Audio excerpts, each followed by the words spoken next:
Welcome back, you magnificent creators, as part of our DreamCreate channel, where we're sharing insights and inspirations around creativity and how to become a better creator or how to use the energy of creation in our lives.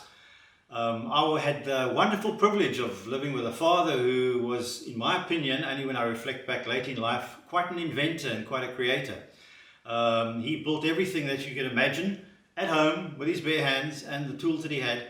And he loved building boats and caravans and braais and putting on roofs and cupboards and everything else. And I was his lackey. I would hand him all the tools and the pop rivets and all these wonderful things, and watched him do this fabulous creation, which he just did out of his head. He was never an engineer, but he just decided, when he decided, I'm going to build something. So one day when the family decided with all the cousins, we're going to go to Durban on a holiday, we needed a caravan. He said, with about a 6-month gap, we're going to build a caravan. Aren't we, Ronald? And I said, yes, I'll be there with you. Having a clue but what I was going to do. But he asked my mother a very interesting question. And the question before I get to the caravan is, do we know who invented the internet?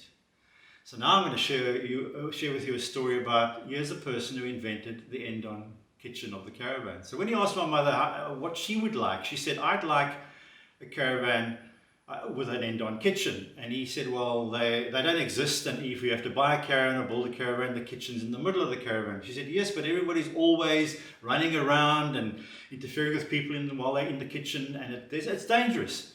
So he went to the big manufacturing selling caravan company of the day, Jurgen's Caravans, and he said to them, why do you guys not have an end-on kitchen of the caravans that you manufacture? And they said to him, can't be done. The weight to axle, weight ratio, pulling, all these wonderful technical terms that can't be done. And he said, well, I'm sure I'll give it a try.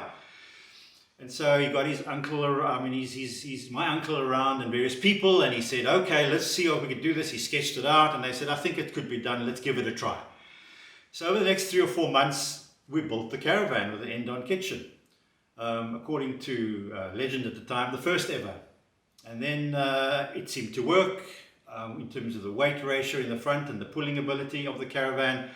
So he invited all the Jurgen's engineers around to view the caravan, and they were absolutely astounded. And they asked if they could take the caravan back to their factory and study it and check how he did it. And as it turns out, they said, we'd like to keep the caravan and pay you an exorbitant amount of money for the caravan, because we believe we're going to now start building end-on kitchens into caravans. So there's a little snippet of history. But as a creator, as an inventor, my father never stopped looking at different things, and his imagination was always so ripe and so wild that here's a humble man from a humble environment who created, and probably nobody knows about it, the first end-on kitchen ever for a caravan.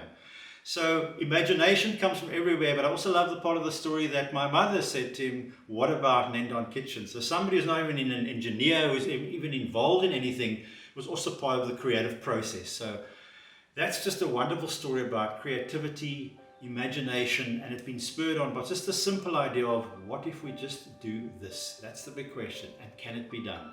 Go out there and create magically, everybody, and see you at the next video. Thank you very much.